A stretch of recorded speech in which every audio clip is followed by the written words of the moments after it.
नमस्कार दोस्तों, मैं आपका दोस्त और होस्ट राज महिला और आप देख रहे हैं द बम्बाट।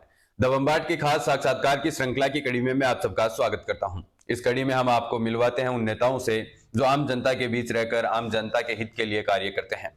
इसी श्रृंखला में आज हमारे साथ जुड़े हैं लक्ष्मणगढ़ से पवन जी, जो 25 नंबर वार्ड के पार्षद हैं। तो चलिए मैं सीधा रुख करता हूं पवन जी की तरफ। नमस्कार सर। नमस्कार नमस्कार सर, सबसे पहले मैं चाहूंगा कि आप हमारी जनता को अपना जीवन परिचय दें। मैं देखिए एक गरीब ब्राह्मण परिवार में पैदा हुआ जी। और मेरे पिताजी मेरे को 18 वर्ष का छोड़ के उनका निधन हो गया। जी। मैंने परिवार के लिए मेरे 2 छोटे भाई थी, मेरी एक बहन, पूरे परिवार की जिम्मेदारी मेरे पे आ गई जी। और मैंने बखूबी मेरा धर्म निभाया और पूरे परिवार को पालने के लिए मैं कलकत्ता गया। जी। वहाँ मैंने 10 वर्ष नौकरी की जी। और परिवार जैसे तैसे चला रहा था। जी। उसके बाद मैं 1985 में लक्ष्मणगढ़ आ गया। वैसे आता जाता रहता था, लेकिन वो कलकत्ता छोड़ के 85 में आ गया मैं लक्ष्मणगढ़। जी। और यहाँ पर मैंने प्रॉपर्टी वगैरह के धंधे की शुरुआत की। जी। और मैं धीरे धीरे मेरे मकान भी नहीं थे बैठने में, मकान ही बनवाए। मेरे दोनों भाइयों की शादी की, बहन की शादी की और मेरा परिवार आज मध्यम वर्गीय परिवार है। जी। हंसी खुशी हम जीवन यापन कर रहे हैं। जी सर, आपके राजनीतिक जीवन की शुरुआत कैसे हुई वो भी जरा दर्शकों को बताइए। राजनीतिक की मेरे में बचपन से ही मेरे पिताजी के हिसाब से मेरी थोड़ी रुचि थी। जी। यहाँ से श्री परशुराम जी मोरदिया कांग्रेस से एमएलए का चुनाव लड़ते थे। जी। 1977 में उन्होंने जो चुनाव लड़ा और उन्होंने जो जीत हासिल की थी, जी। उस समय से ही मैं इस राजनीति में सक्रिय रूप से शामिल हो गया। हालांकि मैंने कांग्रेस पार्टी की राजनीति, मेरी विचारधारा कांग्रेस की है। जी। और मैंने कभी कांग्रेस पार्टी में परशुराम जी के टाइम पर कोई पद आज तक नहीं लिया। जी। मैं एक साधारण कार्यकर्ता की तरह पार्टी के लिए काम करता हूँ। जी, आपने बताया कि आपकी विचारधारा कांग्रेस पार्टी से है, तो आपकी विचारधारा सामने वाली पार्टी से कहाँ टकरा जाती है? सामने वाली पार्टी से मेरी विचारधारा टकराती नहीं है। जी। मेरे पिताजी भी कांग्रेस माइंडेड थे। जी। और वो पारिवारिक पृष्ठभूमि के हिसाब से मैं कांग्रेस को पसंद करता हूँ। जी, आपने जब अपने राजनीतिक कैरियर की शुरुआत की तब आपके सामने क्या क्या चुनौतियां आई? देखिए, मैं 1990 में मैंने पहला पार्षद का चुनाव लड़ा था। जी। उस समय वो वार्ड नंबर 6 था। जी। और मैंने 15 वोट से श्री अशोक जी पारिक हैं, पत्रकार, जी। उनके सामने चुनाव मैंने लड़ा। 15 वोट से मेरी विजय हुई थी। वहीं से मेरा राजनीतिक जीवन की शुरुआत हुई। जी। और मैं 4 बार पार्षद बन चुका हूं कांग्रेस से। जी, आप पार्षद बनने के बाद आम जनता के हित के लिए आपने अब तक कितना क्या विकास कार्य करवाया है वो भी जरा दर्शकों को बताइए। मैंने वार्ड नंबर 16 से चुनाव लड़ा था। जी। बहुत अच्छी सड़कें बनवाई। उस टाइम पर जितना लिमिटेड बजट था उसके हिसाब से विकास कार्य हुए। और फिर 2015 में मेरे बेटे की बहू चांदनी शर्मा, मेरा ये वार्ड नंबर 16 महिला वार्ड हो गया था। जी। तो मेरे बेटे की बहू को चुनाव लड़वाया और वो जीत गई और सौभाग्य से वो कांग्रेस से चेयरमैन बनी। जी। 2015 में। और उसके चेयरमैन के 5 वर्ष के कार्यकाल में हमने इतने विकास कार्य करवाए हैं। ये सीवरेज भी हमारे कार्यकाल में आई। हमने कम से कम 200-250 सड़कें बनवाई। जी। उसमें सीवरेज का भी योगदान था। मैंने यहाँ जो शानदार स्टेडियम बना हुआ है जी, वो हमारे कार्यकाल में ही बना है। और अपने फायर स्टेशन है, अंबेडकर भवन है, और भी बहुत से विकास कार्य मैं आपको गिना नहीं सकता, इतने विकास कार्य मैंने करवाए हैं जी 5 साल के कार्यकाल में चांदनी शर्मा के। जी, स्थानीय नेताओं के बारे में क्या कहना है आपका? उनका रवैया कैसा है आम जनता के प्रति, वो भी जरा बताइए। देखिए, यहाँ पर ये कांग्रेस की वाइट सीटों में आती है। जी। यहाँ पर खाली एक बार केटी बाबर ने परशुराम जी गोरा के बीजेपी की टिकट से चुनाव जीता था। जी। और आज तक बीजेपी यहाँ से नहीं जीत पाई। और उसके बाद वो आरक्षण खत्म हो गया और गोविंद सिंह जी डोटासरा का पर्दापरण हुआ राजनीति में। जी तो वो पंचायत समिति के प्रधान थे। जी उस समय मैं उनके कार्यक्रमों में जाता था, तो उनकी भाषण शैली और उससे मैं प्रभावित हुआ और मैं उनके साथ तन मन से लग गया। जी और 2008 में जो चुनाव हुआ था विधानसभा का, जी उसमें सामने दिनेश जी जोशी थे। दिनेश जी जोशी ब्राह्मण थे, मैं भी ब्राह्मण था। जी वो जातिगत चुनाव बन के रह गया था, लेकिन मैं मेरी निष्ठा के साथ गोविंद सिंह जी डोटासरा के साथ रहा और उनकी 34 वोटों से विजय हुई, जो बहुत ही संघर्षमय चुनाव था। उसके बाद गोविंद सिंह डोटासरा है वो चौथी बार अब की विधायक बने हैं।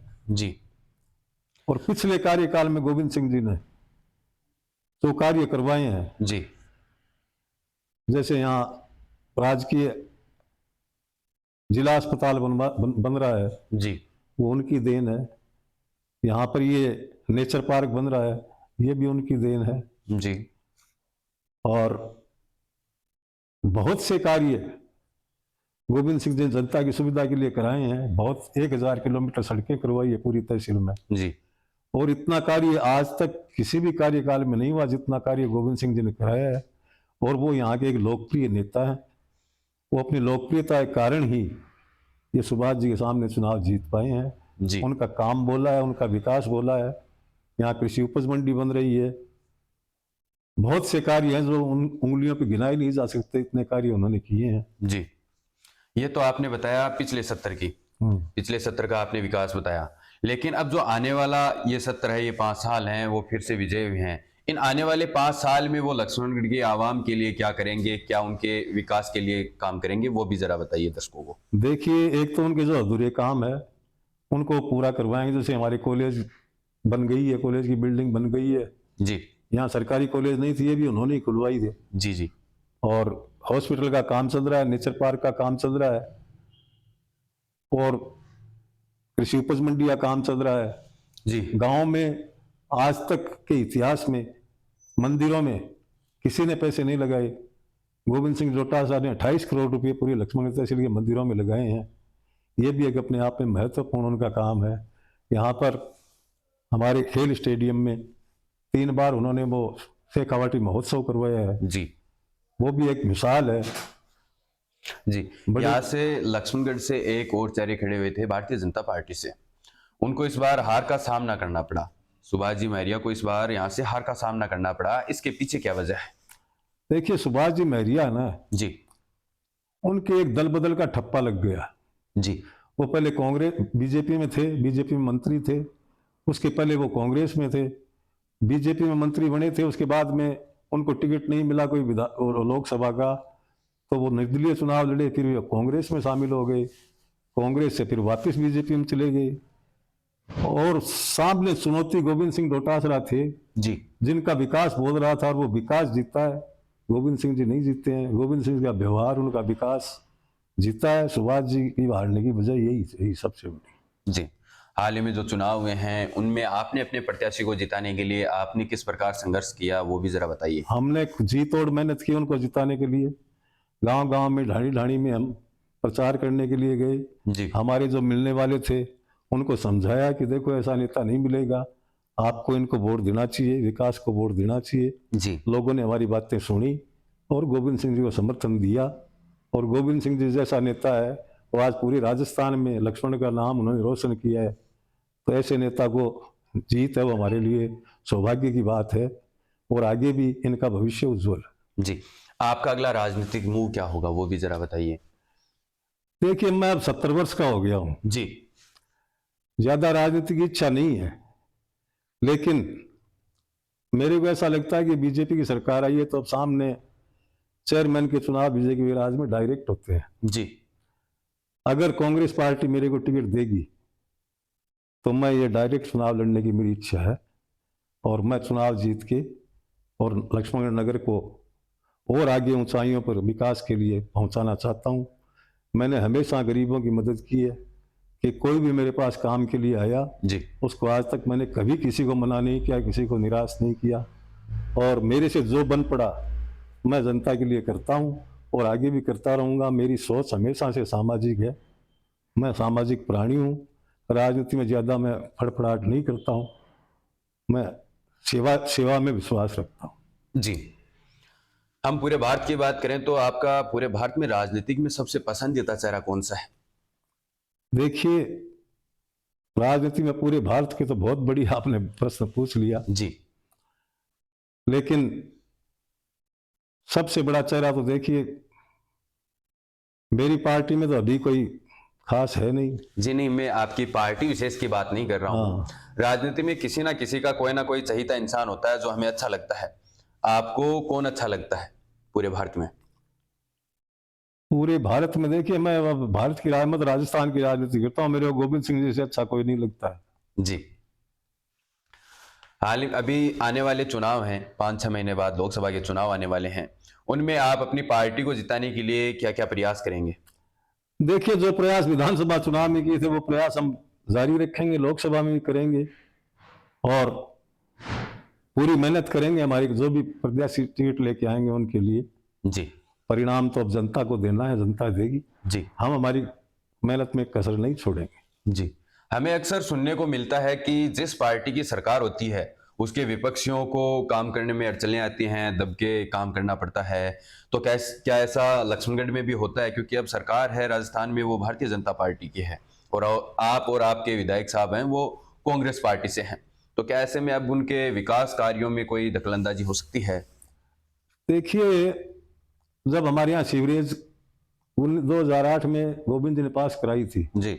उस टाइम पर ये मीठा नहर के पानी के लिए भी 833 करोड़ रुपए उन्होंने पास कराए थे। जी।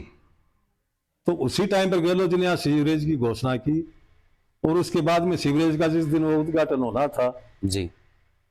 उसके पहले दिन आचार संहिता लग गई और वो काम अटक गया। वो 5 वर्ष तक वसुंधरा के राज में चालू नहीं हो उसका। उसके बाद दोबारा कांग्रेस की गवर्नमेंट आई, तब भी वो सारी प्रगति पर है। जैसे जिला अस्पताल बन रहा है, कॉलेज बन रही है, नेचर पार्क बन रहा है, ये काम तो पूरे होंगे। बाकी जैसे लव कुश वाटिका है और यहाँ पर वो गोविंद जी ने घोषणा कर रखी थी, उन कामों में अड़चने आएंगी, ये सरकार करेगी नहीं।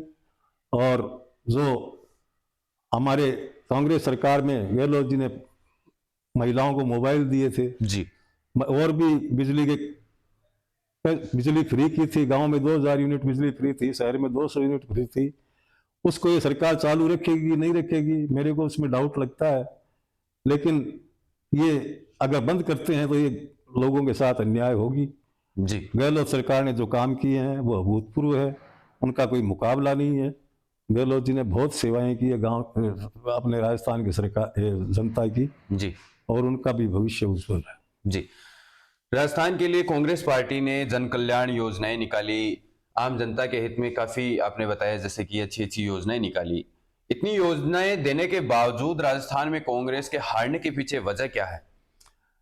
देखिए, कांग्रेस के हारने के पीछे वजह ये है कि एक तो मोदी जी करिश्माई नेता है। जी। उन्होंने लोगों को सपने दिखाए, लोगों को तरह तरह की मोदी गारंटी फलान गारंटी तो अशोक गहलोत ने दी थी, उन गारंटियों को पूरा भी किया। मोदी जी की गारंटियां पूरी तो होती नहीं है, घोषणाएं करते हैं और सीधा ये राम मंदिर वाला मसला चलता है और धर्म के नाम पे चुनाव लड़ते हैं। इसीलिए इसमें थोड़ी क्या है कि यहाँ राजस्थान में परिपाटी भी, एक बार कांग्रेस एक बार बीजेपी, ऐसी कोई हवा चल गई, उससे सरकार नहीं आई। कुछ टिकटों में भी इधर उधर हुआ, आपस की लड़ाई में भी थोड़ी सीटें कम आई, जी। इसलिए सरकार बीजेपी की आ गई। जी। अभी आपने बताया कि राम मंदिर का उद्घाटन भी हो गया, प्राण प्रतिष्ठा भी हो गया, लेकिन कांग्रेस पार्टी के कई नेता हैं वो पार्टी छोड़ रहे हैं। वो बोल रहे हैं कि नहीं, ये राम को ठुकरा रहे हैं, इसलिए हम इस पार्टी को त्याग रहे हैं। ये क्या मसला है? देखिए, इसमें बात यह है कि राम मंदिर का उद्घाटन हुआ है, जी। उसका बहुत बहुत स्वागत है, राम जी का बहुत बहुत अभिनंदन है। और जिन्होंने इस राम मंदिर के लिए लाल कृष्ण आडवाणी, मुरली मनोहर जोशी, विश्व हिंदू परिषद, स्वर्गीय राजीव गांधी जी। और बजरंग दल वगैरह लोगों ने जो मेहनत की थी, उसका सुखद परिणाम हमें आज देखने को मिला। लेकिन इसमें मोदी जी ने थोड़ी राजनीति कर ली। जी, किस प्रकार राजनीति की, जरा राजनीति दर्शकों को खुलकर बताइए। राजनीति इस प्रकार की कि इस राम मंदिर का प्राण प्रतिष्ठा संतों के द्वारा होनी चाहिए थी, जिससे पूरा भारत एक हो जाता और सब मिलकर जय जयकार करते। ये इन्होंने खुद ने जो प्राण प्रतिष्ठा की है, इससे कांग्रेस पार्टी में थोड़ी निराशा हुई और जो सोनिया जी हैं और खड़गे जी हैं, उनका नहीं आने का कारण भी यही बना कि तटस्थ आदमियों से अगर इनकी प्रतिष्ठा होती जी तो पूरा भारत एक होता और जय जयकार होती। जी। फिर भी जय जयकार तो है, हम सब स्वागत करते हैं, कांग्रेस को इसमें कहीं भी कोई आपत्ति नहीं है। जी, राजस्थान में नई सरकार बनी है भारतीय जनता पार्टी की और नए सीएम आए हैं भजन लाल जी शर्मा। उनके नेतृत्व में राजस्थान किस ओर बढ़ रहा है और राजस्थान में किस प्रकार के परिवर्तन देखने को मिलते हैं? देखिए, बात यह है कि राजस्थान में वसुंधरा जी दावेदार थी मुख्यमंत्री, जी लेकिन भजनलाल जी को मुख्यमंत्री बनाया गया है। थोड़े नए हैं, समझने में टाइम लगेगी, जी 12 महीना 2 वर्ष काम को समझना पड़ेगा, उसके बाद में कोई रफ्तार बनेगी। ऐसे थोड़ा कांग्रेस का मुकाबला नहीं कर सकते हैं जी और न वसुंधरा का कर सकते हैं। जी। आपने पूर्व मुख्यमंत्री अशोक जी गहलोत और वसुंधरा जी राजे, इन दोनों का राज देखा है। आपके अनुसार इन दोनों में से अच्छा नेता कौन सा है जो जनता के हित के लिए काम करते हैं? जनता का सबसे प्रिय नेता आपके अनुसार कौन सा है? देखिए, सबसे प्रिय नेता जनता का अशोक जी गहलोत है और अशोक जी गहलोत ने हमेशा गरीबों के लिए काम किया है, निचले वर्ग के लिए, अंतिम छोर के व्यक्ति तक के लिए काम किया है। ऐसा व्यक्तित्व कहीं नहीं मिलेगा। जी वसुंधरा जी हैं, उन्होंने भी किया, लेकिन गहलोत जी का कोई मुकाबला है। नंबर 1 लीडर अशोक गहलोत ही हैं जनता के। जी। आज के हमारे समाज के युवा हैं जो रास्ता भटक जाते हैं, उनको अगर आप कोई संदेश देना चाहते हैं तो आप हमारे चैनल द बम्बाट के माध्यम से दे सकते हैं। मैं आज के हमारे युवा बच्चों को यही संदेश देना चाहता हूं कि भारत देश के लिए काम करें, देश कैसे आगे बढ़े इसके लिए विचारशील बने और जो अच्छी चीज़ हो उसका समर्थन करें, बुराइयों का जड़ से उनको समाप्त करने की चेष्टा करें और जो ये आजकल नशे की प्रवृत्ति चल रही है इससे दूर रहें और जनता की और अपने परिवार की, अपने घर की, अपने सबकी विकास हो, ऐसी सोच के साथ आगे बढ़ें। जी धन्यवाद, आपसे मिलकर हमें अच्छा लगा। मैं और मेरी पूरी टीम आपके उज्जवल भविष्य की कामना करता है। Thank you so much. दोस्तों, ये थे आज हमारे साथ पवन जी, लक्ष्मणगढ़ से 25 नंबर वार्ड के पार्षद। इनसे मिलकर आपको कैसा लगा ये आप हमें कमेंट बॉक्स में बताइएगा। मिलते हैं जल्दी एक और नई शख्सियत के साथ एक नई कड़ी में, तब तक के लिए धन्यवाद।